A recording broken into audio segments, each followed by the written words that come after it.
पाठ 3 जीव जनन कैसे करते हैं। सब्जेक्टिव क्वेश्चन आंसर है जनन। जीव जिस क्रिया के द्वारा अपने जैसे नए संतति को उत्पन्न करते हैं जनन कहलाता है। जनन दो प्रकार का होता है, लैंगिक जनन, अलैंगिक जनन। लैंगिक जनन जनन की वैसी विधि जिसमें नर और मादा दोनों भाग लेते हैं लैंगिक जनन कहलाता है। अलैंगिक जनन जनन की वैसी विधि जिसमें नर या मादा युग्मक भाग नहीं लेते हैं अलैंगिक जनन कहलाता है। जैसे पौधा, अमीबा, जीवाणु, पैरामीशियम। लैंगिक जनन का उदाहरण मनुष्य और जंतु होगा। अलैंगिक जनन कई प्रकार का होता है जैसे विखंडन, मुकुलन, खंडन या अपखंडन, पुनरुद्भवन। विखंडन अलैंगिक जनन की वैसी विधि जिसमें नए जीवों की उत्पत्ति कोशिका का विभाजन अथवा विखंडन होने से होती है। जैसे अमीबा, पैरामीशियम, जीवाणु। मुकुलन अलैंगिक जनन की वैसी विधि जिसमें जनक के शरीर से कलिका या प्रवर्ध निकलने से नई संततियों का निर्माण होता है, मुकुलन कहलाता है। जैसे हाइड्रा, ईस्ट। खंडन या अपखंडन अलैंगिक जनन की वैसी विधि जिसमें जीव का शरीर कई टुकड़ों में खंडित होने के बाद पुनः शरीर का प्रत्येक टुकड़ा खंड विकसित होकर नए जीवों में बदल जाता है, खंडन या अपखंडन कहलाता है। जैसे स्पाइरोगाइरा। पुनरुद्भवन अलैंगिक जनन की वैसी विधि जिसमें किसी कारणवश जीव का शरीर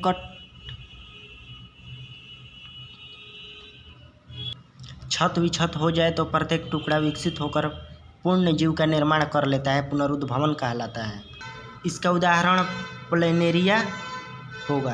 पुनरुद्भवन का उदाहरण प्लेनेरिया होगा। प्लेनेरिया। कायिक प्रवर्धन पादप के शरीर का वर्दी भाग जैसे जड़, तना, पत्तियां उससे अलग होकर परिस्थितिवश नया पौधा उत्पन्न करते हैं, कायिक प्रवर्धन का कहलाता है। जैसे आलू, गुलाब इत्यादि। कायिक प्रवर्धन द्वारा उगाए गए पौधों से क्या लाभ है। कायिक प्रवर्धन द्वारा उगाए का उपयोग उस प्रकार के पौधों को उगाने में किया जाता है जो बीज उत्पन्न करने की क्षमता खो चुका है। कायिक प्रवर्धन के निम्नलिखित लाभ इस प्रकार हैं। इसमें बीज द्वारा उगाए गए पौधों की अपेक्षा पुष्प एवं फल कम समय में लगता है। कायिक प्रवर्धन द्वारा उत्पन्न पौधे आनुवंशिक रूप से अपने जनक पौधे के समान होते हैं। उत्तक संवर्धन क्या है। पौधे के उत्तक अथवा उसकी कोशिकाओं को पौधे के शीर्ष के वर्धमान भाग से पृथक करके, मतलब कि पृथक माने अलग करके नए पौधे उगाने की विधि को उत्तक संवर्धन कहा जाता है। कुछ पौधों को उगाने के लिए कायिक प्रवर्धन का उपयोग क्यों किया जाता है। कुछ पौधों को उगाने के लिए कायिक प्रवर्धन का प्रयोग किया जाता है क्योंकि प्रवर्धन द्वारा उगाए गए पौधे अपने जनक के समान होते हैं। इसके द्वारा उगाए गए पौधे में बीज द्वारा उगाए गए पौधों की अपेक्षा पुष्प एवं फल कम समय में लगता है। यह उस प्रकार के पौधों को उगाने में हमारी मदद करता है जो बीज उत्पन्न करने की क्षमता खो चुका है। कुछ पौधों को उगाने के लिए कायिक प्रवर्धन का उपयोग क्यों किया जाता है। मतलब क्वेश्चन कह रहा है कि कुछ पौधा ऐसा होता है जिसको उगाने के लिए कायिक प्रवर्धन विधि जो है उसका उपयोग किया जाता है। इसका उत्तर होगा कि कुछ पौधों को उगाने के लिए कायिक प्रवर्धन का उपयोग इसलिए किया जाता है क्योंकि प्रवर्धन द्वारा उगाए गए जो पौधे होते हैं अपने जनक के समान होते हैं।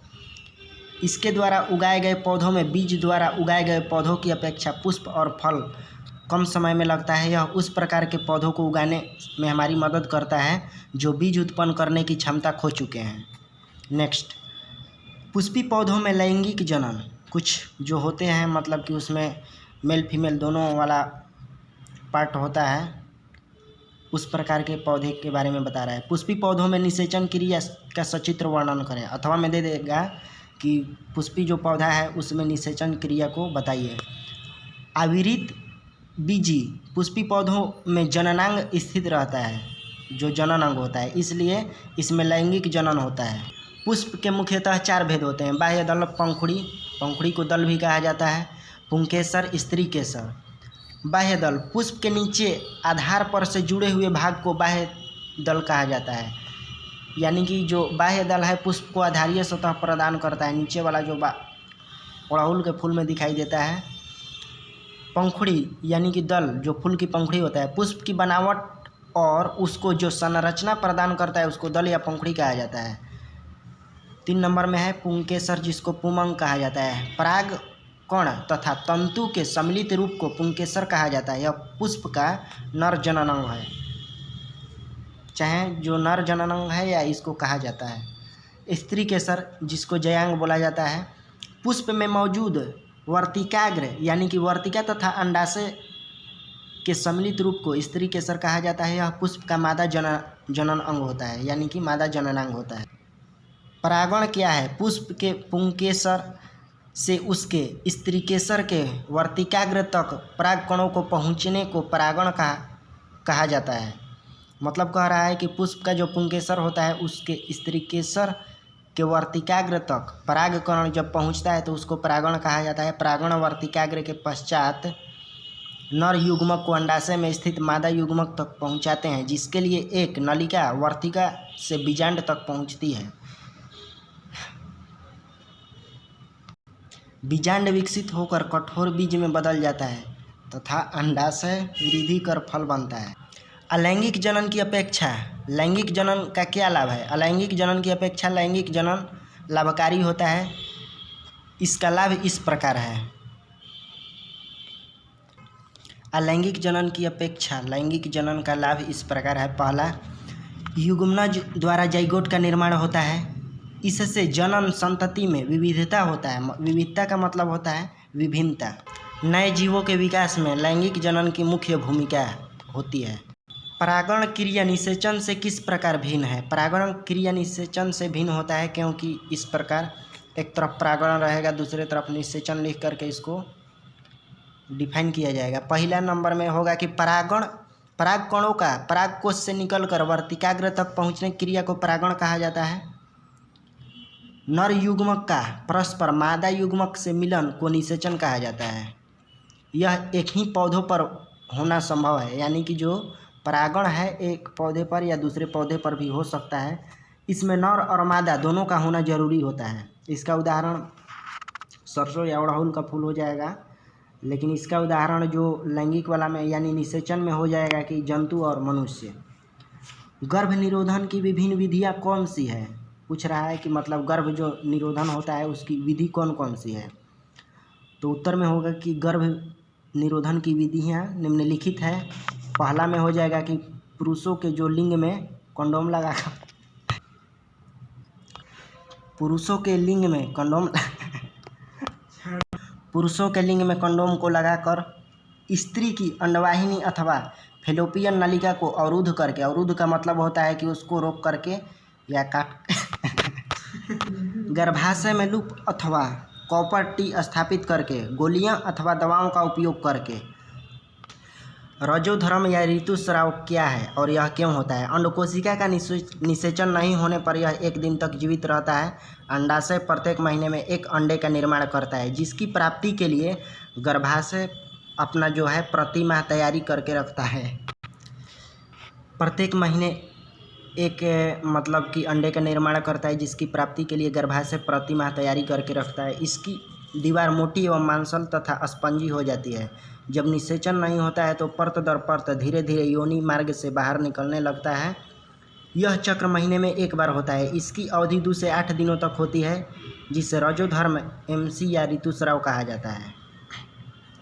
जीवाश्म किसे कहते हैं? वे जैव प्रक्रम के विषय में क्या दर्शाते हैं? जब किसी मृत जीव का शरीर गर्म मिट्टी में सूखकर कठोर हो जाता है अथवा उसमें जीव के शरीर का छाप सुरक्षित रह जाता है तो उसे जीवाश्म कहा जाता है।